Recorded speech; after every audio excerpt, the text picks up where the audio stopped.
どうもどมาうもพบกับเราสองคนอีกแล้วในช่อง 金曜日 เที่ยวอยู่ได้นะคะ はいはい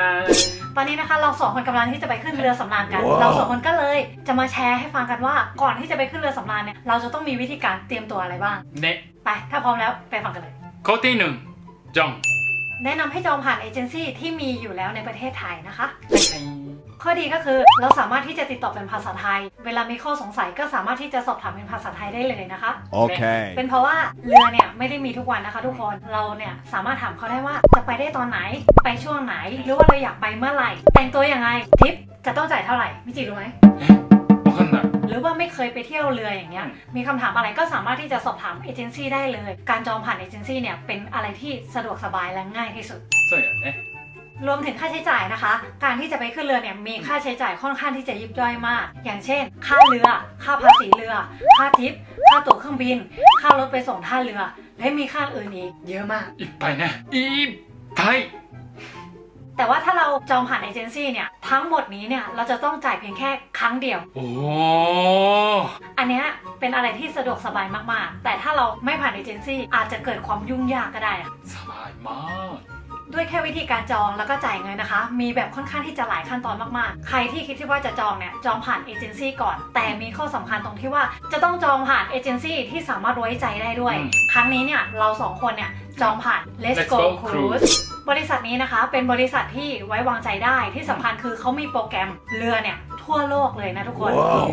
เพราะฉะนั้นใครอยากที่จะไปล่องเรือที่ไหนอเมริกายุโรปเอเชียอะไรก็แล้วแต่สามารถที่จะไปถามได้นะคะกิ๊กกับมิจิเองเนี่ยเข้าไปสอบถามผ่านทาง Facebook Page นะคะ แต่ว่าเขามีเนี่ยไลน์แอดด้วย そうそうそう สามารถติดต่อได้ง่าย แล้วคุยภาษาไทยด้วยกันได้ จะคุยปรึกษาเขาก่อนก็ได้ ถือว่าง่ายมาก そうね ๆ และครั้งนี้นะคะ เราไปกับเรือ ノルウェージャンクルーズライン ใช่ค่ะ เรือนี้เลยนะคะ เราไปกันทั้งหมด 7 วัน 6 คืนนั่นเองนะคะ ว้าว รูทที่เราจะไปครั้งนี้เนี่ยเริ่มที่สิงคโปร์แล้วไปต่อที่ ランカウイプーケットペナン แล้วก็กลับมาลงที่สิงคโปร์นั่นเองนะคะ รวมทั้งหมดเนี่ยทริปนี้เราไปทั้งหมด 3 ประเทศเลย Wow. おーすごい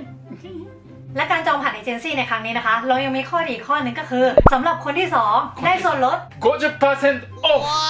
ลด 50% เลยนะคะ อันนี้ถือว่าดีมากๆ เพราะฉะนั้นถ้าใครอยากที่จะจองเรือเนี่ยกิ๊กแนะนำให้ถามโปรโมชั่นกับทางเอเจนซี่ดูก่อนนะคะ ว่าตอนนี้เนี่ยเขามีโปรโมชั่นอะไร แล้วตอนนั้นเรือนั้นเนี่ยมีโปรโมชั่นอะไรอยู่บ้าง ก็จะได้ไม่พลาดโปรโมชั่นต่างๆด้วยนะ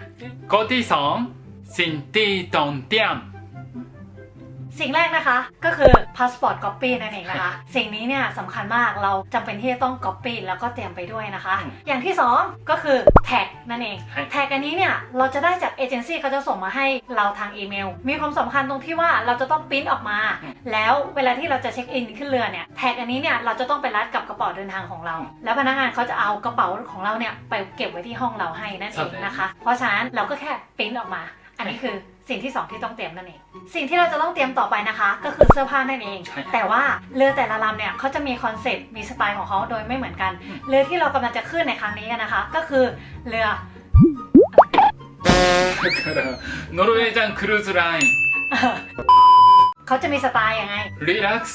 サバイサバイ ใช่ เพราะฉะนั้นเสื้อผ้าที่เราจะต้องเตรียมไปนะคะกิ๊กจะแบ่งเป็น 2 ช่วงนะคะ ช่วงแรกก็คือตอนกลางวัน はいはい ก็จะแต่งตัวแบบสบายๆ ใช่ อย่างเช่นกางเกงขาสั้น はいはい เสื้อเชิ้ตหรือว่ารองเท้าแตะ ประมาณ Okay. นี้ก็ได้แล้วนะคะ ส่วนบนเรือเนี่ยนะคะเขาจะมีสระว่ายน้ำด้วย ก็แนะนำให้เตรียมชุดว่ายน้ำไปด้วย Wow. 絶対ね แต่ที่เด่นมากไปกว่านั้นก็คือเขาจะมีห้องอาหารที่สามารถเปิดให้เรากินได้ทั้งหมด 24 ชั่วโมง ถ้ากิน 24 ชั่วโมงขนาดนั้นนะอ้วนแน่นอน แนะนำให้เตรียมเสื้อผ้าไปออกกำลังกายด้วยนะคะ そうだね ส่วนตอนกลางคืนนะคะทุกคน บนเรือเนี่ยเขาก็จะมีการดินเนอร์ด้วยนะ บอกได้เลยว่าตอนกลางคืนเนี่ยจะแต่งตัวไม่เหมือนตอนกลางวัน เช่นผู้หญิงเนี่ยจะแต่งเป็นเดรสสั้นก็ได้ แต่ว่าไหนๆนั่งเรือสำราญทั้งทีเนี่ยบางคนก็อยากจะแต่งสวยๆใช่ไหม そうそう กิ๊กเองก็เช่นเดียวกัน ก็จะเป็นเดรสยาวก็ได้เช่นเดียวกันนะคะ ไม่แปลกนะ ไม่ต้องเขิน คือจัดสวยมาเต็มๆได้เลย ส่วนของผู้ชายก็จะเป็นเสื้อเชิ้ตกางเกงขายาว แล้วก็เป็นรองเท้าคัชชู หรือว่าจะมีแจ็คเก็ต うん ก็แต่งประมาณนี้นะคะ ก็ถือว่าได้เลย Okay. สิ่งต่อไปที่กิ๊กอยากจะให้เตรียมไปนะคะ ก็คือกระเป๋าใบเล็กนั่นเอง ใช่ ถามว่าทำไมจะต้องเตรียมไป เป็นเพราะว่าก่อนวันที่จะลงเรือนะคะ พนักงานเนี่ยเขาจะมาเก็บกระเป๋าเดินทางของเราไว้ แล้วเราจะได้รับกระเป๋าเดินทางอีกทีเนี่ยตอนที่เราลงจากเรือไปแล้ว เพราะฉะนั้นเนี่ยแนะนำให้เอากระเป๋าใบเล็กไปด้วย เพื่อที่จะเก็บสัมภาระที่เหลืออยู่ แล้วก็เอาลงตอนที่ลงเรือนั่นเองนะคะ そうだね